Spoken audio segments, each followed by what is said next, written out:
I am Angelo Ponzi, your host here at the Business Growth Cafe, and thank you for joining us. When I started my advertising agency, it actually started as a consultancy. Sitting in my spare bedroom, developing my solicitations, doing the work, bringing in help to support me where necessary. Over the next 13 years, it grew into a profitable full-service agency, research, marketing, PR, media buying, and planning, and creative services. My guest today knows what it's like to start and grow a small business and make it large. And like the advertising business, an extremely competitive marketplace. Luke Peters is CEO and founder of NEWAIR, a consumer products company offering a wide range of compact appliances from heating and cooling to wine, my favorite, and beverage coolers and many, many other products. So Luke, welcome. Thanks for having me. Thrilled to be here. Yeah, thank you. I think it's going to be fun. I love been doing a lot of B2B stuff, so this is going to be fun for me, a little B2C.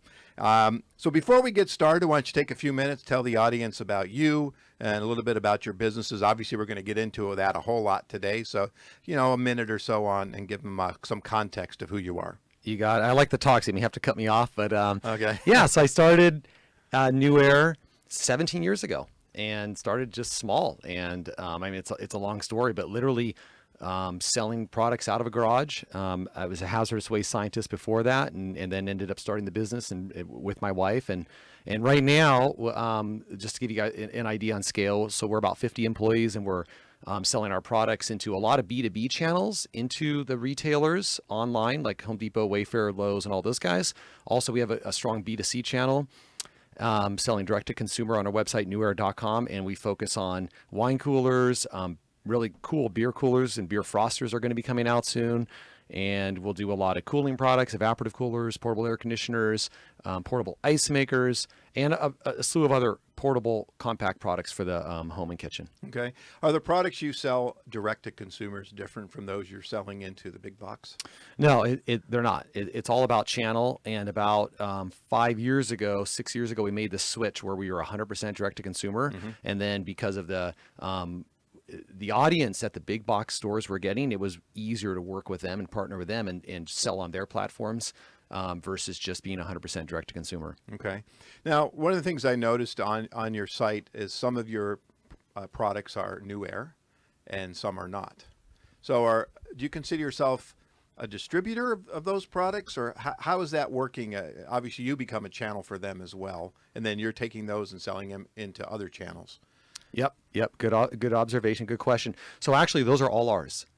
We have licensing deals. So we have licensing deals with Pepsi, Frigidaire, Magic Chef. So those are all of ours. And then I've got a couple of other brands that were businesses that I had started previously, but they're rolled into NEWAIR now. Luma Comfort, Avalon Bay. So all of the products are going to be our products. Okay. So you're doing a licensing deal on the name, but not the product itself. It's your product itself, and you're just putting their name on it, if you will. Yeah. So licensing, it's a whole topic to get into. It's a great way if you find a really strong licensing partner in a category that makes sense. So how it works is usually they're per category and also per geography, and U.S. or worldwide or whatever it may be. So in our case, like as an example, we have the Frigidaire license for evaporative coolers and misting fans. And so it's turned out to be, we're just getting going on that. This summer was our first full summer of selling the product, and it's a great name to have. Well, that's a great way to expand your product base, and certainly with the brand recognition that comes with those Pepsis and Frigidaire and things like that. And a lot of the products, and I call them home because some of them I'm already eyeballing for Christmas gifts because that's great. But I think about college students and the fans and certainly the coolers, and it seems like the markets for what you're selling is pretty diversified. Yeah, it is. Exactly. The market's very diversified. I think it's more, that's a great way to look at it. And then how we look at it is how diversified can the channels be that we're selling into? Okay. And luckily we don't just have to be an Amazon channel. I know I have a lot of friends and people that I know or work with, and their products may be an Amazon only type of product, but luckily for us, we can be really strong in Home Depot and a Wayfair and all the home improvements in Walmart. So from a channel perspective, we're able to touch all of those, diversified customers through many different channels, not just one. So when you sell to like Home Depot, for example, is it through their online channels only, or are you also providing product for them to stock in store? Yeah, a little bit of both. Okay. Mostly online. That's the majority of the business now. Going back, so this part of the business was only started about 5, 6 years ago, right around 2013. So about 6. And so we've grown the online, and now we're getting in store. So we have some small in-store placements with some of the different big box retailers, and working on growing that. Are those mostly on a national basis, or is it regional? It could be both. Okay. Could be both. Yep. Depends on Okay. the retailer. So before we now, I always say before we start, and we already started. I do have a couple questions I want to go back and ask, kind of my standard questions that I like to find out about. So, when you think about growing your business, what keeps you up at night? Inventory?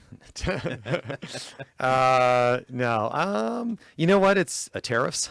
So I was going to say that the yeah. tariffs hurt you. Yeah, the tariffs are probably. I mean, I've been doing it a long time. So inventory, you figure out after a while. No one's ever going to be a perfect demand planner, and in a situation like, we have some seasonal product and we have a lot of new SKU launches. So there's a lot of guesswork that goes into that. But probably the biggest one now is the tariffs. If for industry wide, it's going to be anybody in consumer products. Not everybody, but the majority are going to be dealing with that. Okay. When you make the products that you have, are they your designs that are being built on your behalf, or are you buying products from other companies and redistributing with your name, product labeling them? Right. So we're working direct with the factories. Okay. Usually our design. Some products can't be actually designed as much, but we're working on the design of, say, the shelving on a wine cooler, the type of glass, the type of lighting, how we want it to look, the compressors, and all of these things we're working on to customize that product. Usually because we have a lot of experience in these areas and we know what the consumer wants. Well, and that gives you a point of differentiation, right? So a wine cooler is a wine cooler is a wine cooler, but not when it comes to you. So obviously I don't want to call it a commodities market, but certainly there's a lot of fans and there's a lot of coolers out there, and you have to strive to find points of differentiation for your products and your brand. Yeah, exactly. And that's where marketing is so important, because you have to be able to tell that story. So you have to work with the factory, and you have to first you got to understand what the consumer wants, make sure those features are put in there. As an example, with wine, it's going to be nuances about shelving, dimensions between the shelving, the wine types is of stored. Exactly. So all of these things you got to know, and then you build it, and then you got to be able to tell that story on the back end when you're selling the product. Okay. One of the things I noticed on your site is you've got multiple companies, and as we were talking and for the first time outside, they all tend to be kind of intertwined with each other. They're not totally separate and siloed organizations. So you've got obviously NEWAIR, which almost sounds like it's the umbrella corporation, and then you've got a retail brand, which is an advertising agency, if you will, that we'll talk about in a second. And then you've got Luma Comfort. So what's the difference between Luma Comfort and NEWAIR in a sense? Okay, sure. So we'll start with those. And then retail brand is actually separate. It's outside of it. But within the brands, within NEWAIR, what happened was we were direct to consumer for 10 years. And from the very beginning, let's call it 2002 to 2012 or 11. And then I never thought wholesaling would be the way to go. But as kind of the marketplace changed and advertising became tougher, CPCs went up, customer retention was more expensive. It made sense to sell through the big retailers. So to do that, to test it, I started up Luma Comfort, and we literally had a separate business plan, separate team, went out to market, signed up with all these retailers, had about 10 products, 10 SKUs designed from the ground up, and it worked so good. And I actually loved it, because it was, instead of figuring out all day long how to acquire customers, you have a couple big customers and you build your relationships and build the brand. So it's a different type of thought. And anyways, I liked it so much that NEWAIR, which was already a bigger brand and more established and more SKUs, we just converted the whole model, had to change up everything about the brand to turn it into, quote unquote, B2B versus a direct to consumer. And so that's how Luma started. So Luma is still with us, but it's not the focus right now. So now it's kind of rolled into NEWAIR, and NEWAIR is now the focus. But I'll commend you. That's really smart in what you did. Instead of, frankly, this is my perspective. You can tell me if I'm wrong. Yep. But instead of gambling on your core business, you created another organization that could go out and experiment in a sense and see if it was a viable approach to taking it to big box. Once you prove that model, then of course you could kind of roll it in under NEWAIR. Yeah, exactly. And the good thing is we're coming at it from a different standpoint. A lot of brands are usually in store first, and they don't know the .com, so or they don't know the online, actually. They're just in store. Brick and mortar, yeah. Yeah, this is probably the same clients you might have on your fractional CMO. So it's the same thing. They know that, but they don't know marketing. So we knew marketing, and we're going the other direction. And we're still, figuring out the in-store and growing the brand that direction. Yeah, years ago, it's funny, I was doing a consulting job with a plumbing product, and it was a dual shower head. And at the time, I can't say they were so unique that nobody ever had them, but at the time they were really expensive. And this inventor came up with one that was built out of plastic, and it worked great. And I did the marketing plan for them. I showed how big the market was, and I got so excited about this. I traded a little equity for my time, and I actually went and sold 85,000 units to Home Depot. And I'm not that's not my role as a sales guy, but I was so excited about this, and it was a fun project to be involved with, to see it from the inventor standpoint all the way through production and then implementation. Another question I like to ask is, what is the best business advice you've ever received and or given, if it's different? Oh man, that's that. There's so much over. I read so many books, so the problem with a question like that is it stumps me because there's so much. But I would say, because I've heard it so many times, is hire the best people. Would be the best. So as soon as somebody can't afford that in their organization, you're always going to get. Not every time, but you're going to get your return when you hire the best people. Right. Yeah, it was somebody, and I wish I could remember the context. It was somebody said the other day that, how long does it take to do an hour project? And we used to always say in the agency business, well, we're going to put our top people on it because they can accomplish it much quicker and more efficiently than if I put a junior person on it. It's going to take twice as long or 3 times as long because they don't have that experience. And to your point, and for me as a benefit, that people are looking for senior level people, and hence the support of the role that I take on with a lot of different organizations. If your business career as an entrepreneur was a book, what would the title be? Oh, wow.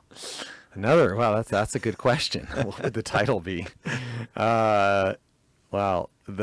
Maybe The Windy Road to, sorry, if I had more time, I'd come up with a better one. But right now what's coming to mind is something about a windy road to creating a business. Okay. And all of the obstacles that are involved. And I think it would be about that, because it's never a straight line.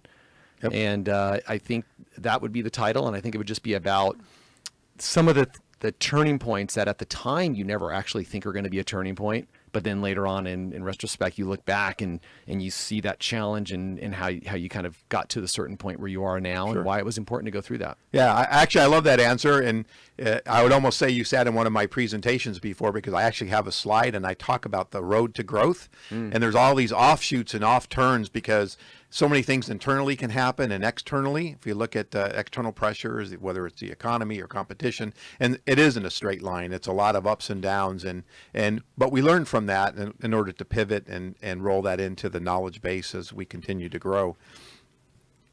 If you think about, for my listeners then, whether they're in a similar vertical or just growing a business in general, what's been the biggest challenge that you have faced that my listeners can learn from? Yeah. So on a product business, inventory is always, it's a blessing and a challenge, because you need the inventory. So I would say, knowing how to bring in inventory and have a way to quickly understand the marketing channels and be able to sell that inventory, so you're not sitting on it too long. So that, and especially for a smaller or newer company, that's always going to be a challenge, is understanding all of those. And we're still learning today, but that's something that we think we've gotten really good at. Mm-hmm. And then from a finance perspective, I waited too long to get a really, really sophisticated finance team. I have that now. So I'd say the earlier somebody can put that in place, the better. And it's often not, it's often maybe one of the last pieces, even like with HR. Like we have an incredible director of HR that's, a definite blessing to the company, but people will put those off till later on. And as soon as you can bring in those expertise, you're going to get multiples on your value. Yeah, well, because they're not generating revenue, so they go to the wayside. Always, always, yeah. Yeah, I know. I've been there. Understand that for sure. When you talk about, and again, another lesson that when you're looking at what products to bring into the market. Now, I'm a marketer and I'm a market research guy as well. So I've worked on a lot of new product development and understanding the dynamics of the market.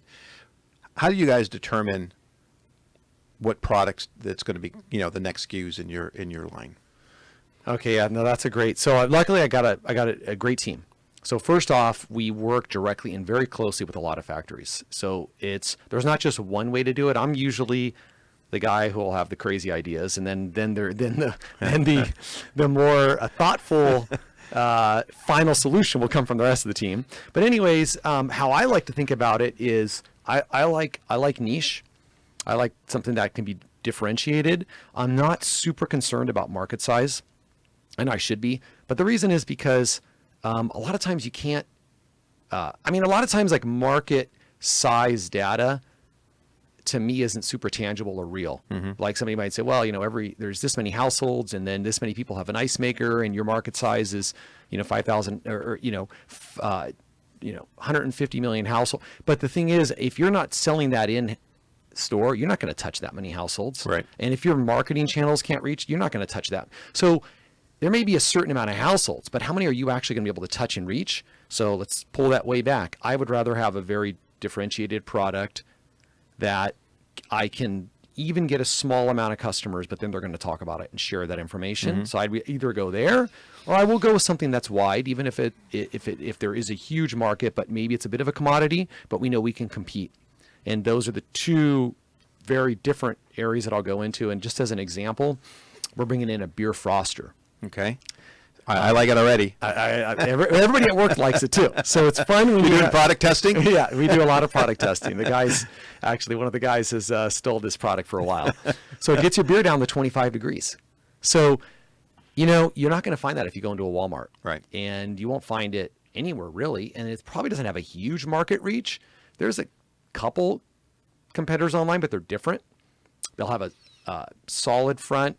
One of our models, we're going to be able to do a glass. We're going to be able to differentiate ourselves and get beer down to 25 degrees. So for me, I say, hey, almost every guy in America is going to be a potential customer. Can I use that on vodka? Yeah, it won't freeze. Yeah.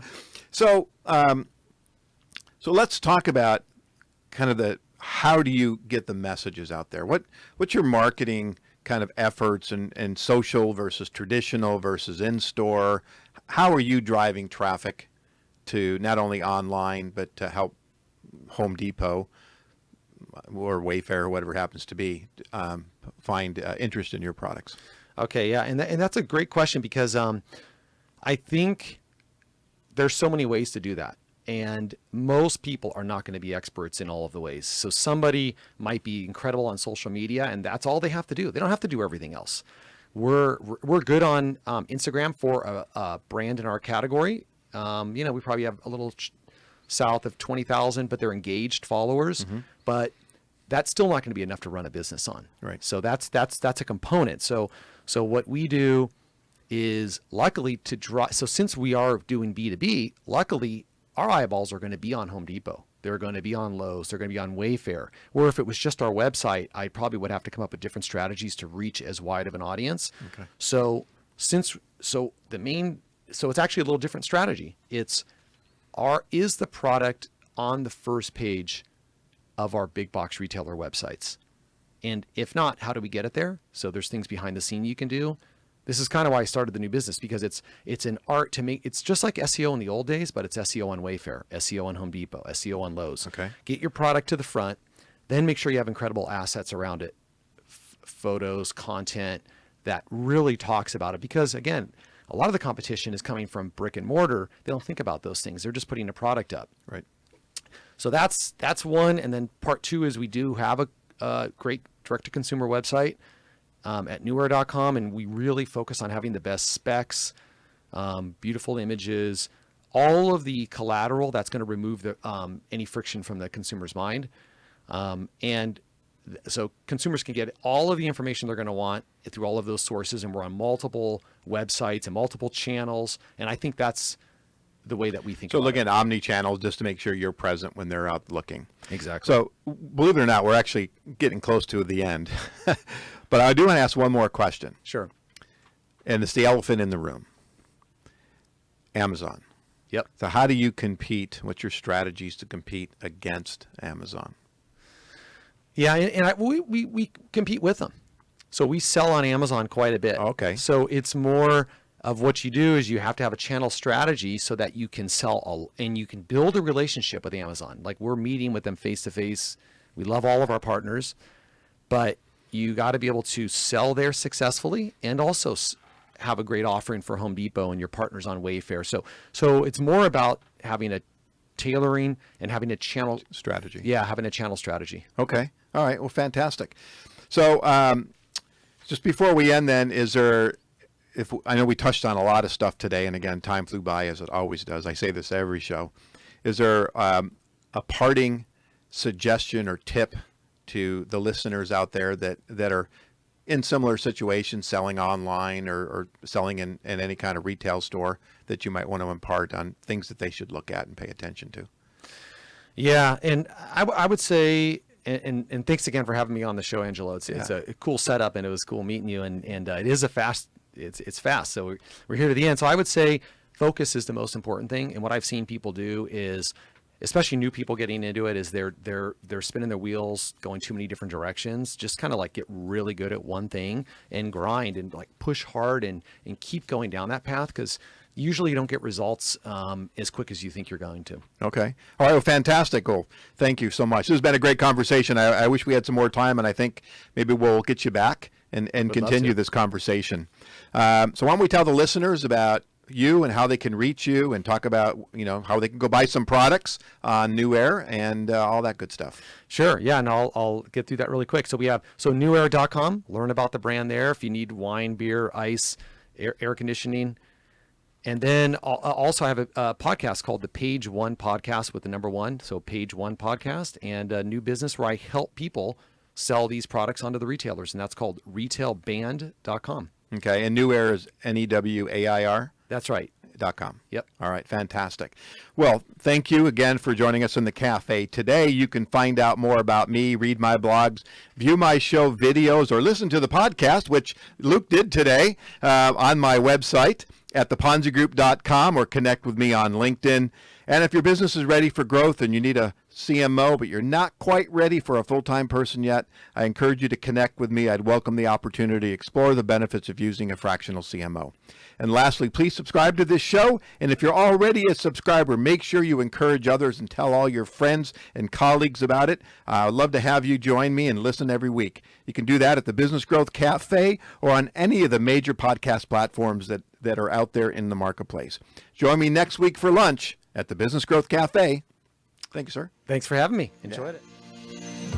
Thank you for listening to today's discussion at the Business Growth Cafe with your host, Angelo Ponzi. Take a moment to subscribe to this podcast and visit our website at www.businessgrowthcafe.com. Read Angelo Ponzi's blogs at www.theponzigroup.com.